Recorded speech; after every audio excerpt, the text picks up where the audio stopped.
Y nos vamos a los temas internacionales porque, por cierto, que causó sorpresa, no tanto, porque más que sorpresa cumplió con su palabra. El presidente de los Estados Unidos, Donald Trump, de dar el nombre, nominar a una nueva mujer a la Corte Suprema de ese país, 24 horas después de todo el proceso que se estaba generando con la jueza anterior, la jueza Greenberg, que de alguna forma era un ícono en los Estados Unidos, había tomado determinaciones importantes el presidente Trump.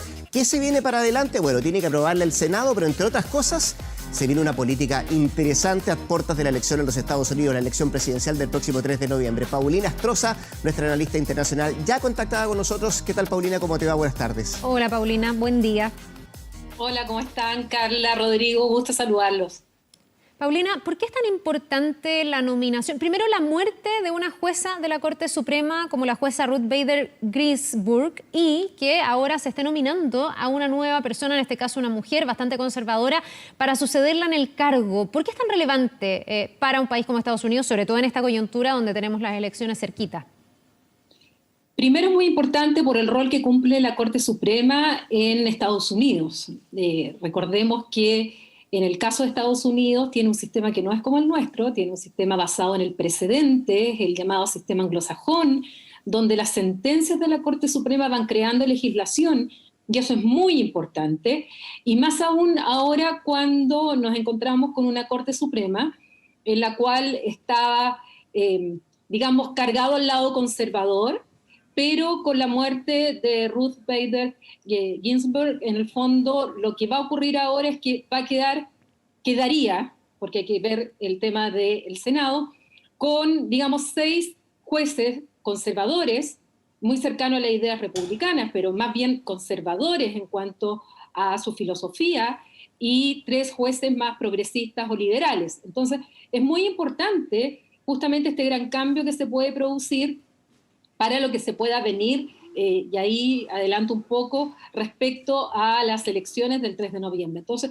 pero en general, en la vida de Estados Unidos, en el sistema político y jurídico de Estados Unidos, la Corte Suprema tiene un rol preponderante en la interpretación de la Constitución y en la aplicación de las leyes. Ellos pueden ir cambiando justamente leyes a través de su interpretación y su fallo. Paulina, ¿quién es esta mujer? Es súper joven, además, 48 años. Amy Coney Barrett, que es la nominada por parte del presidente Donald Trump. ¿Y qué tanto se diferencia de la jueza que despedimos hace un par de días a propósito de su muerte? ¿Y qué efectos puede tener, por ejemplo, para la discusión, lo que tú decías, en la carrera política que se viene de cara a la elección presidencial en ese país?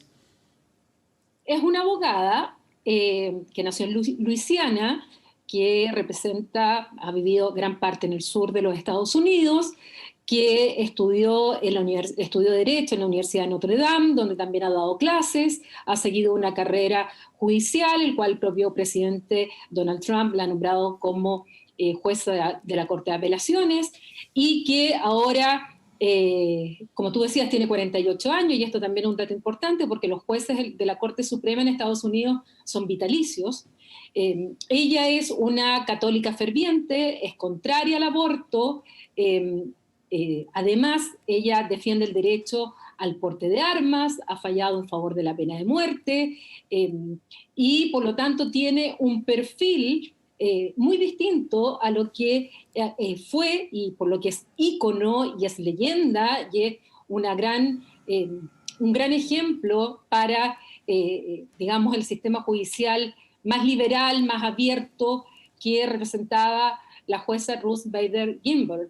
Entonces, es muy importante este cambio.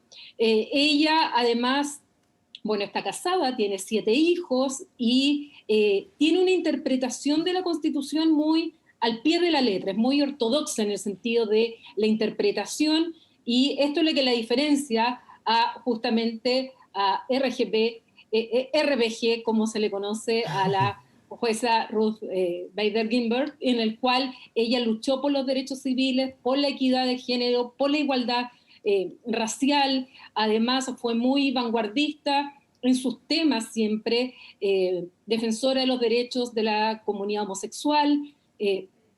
Por lo tanto, aquí habría un cambio enorme en cuanto a la visión de lo que se tiene, de lo que es la Constitución de los Estados Unidos y cómo ella se aplica. Paulina, ya, pero para que esto realmente ocurra, lo que va a requerir es que esta nominación de Donald Trump pase por el Senado y el Senado la ratifique. Algunos esperaban, entiendo que se hicieron incluso encuestas, y la ciudadanía decía que fuera el próximo presidente, que podría ser también Trump o Joe Biden, vamos a ver, quien nominara a la persona que iba a suceder a la jueza que falleció.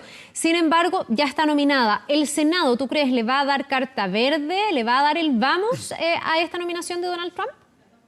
A ver, lo primero es que hay una gran polémica sobre el punto que tú señalas, porque en el año 2016, justamente cuando fallece un juez, que es Anthony Scalia, en ese momento Obama quiso nominar a quien lo sucedería en la Corte Suprema y fueron los republicanos, en especial Mitch McConnell, que hoy día es el jefe o el representante de los republicanos en el Senado, quienes bloquearon esta nominación. Dijeron que Obama no podía, terminando su primer mandato, a 11 meses de la elección presidencial, estar nombrando a quien sucedería a el juez Scalia en la Corte Suprema. Incluso hay unas declaraciones que están grabadas que la propia nominada hoy día Paulina, muy interesante, lo vamos a tener que seguir conversando, te vamos a tener que despedir, estamos en un pie forzado, hoy día tenemos un Semana 24, Chile Elige un poquitito más corto porque viene la franja de inmediato. Correcto, así que te invitamos a que la mires porque ya se nos fue el tiempo. A propósito, muchas gracias Paulina, que estés muy bien. Un abrazo grande. Chao.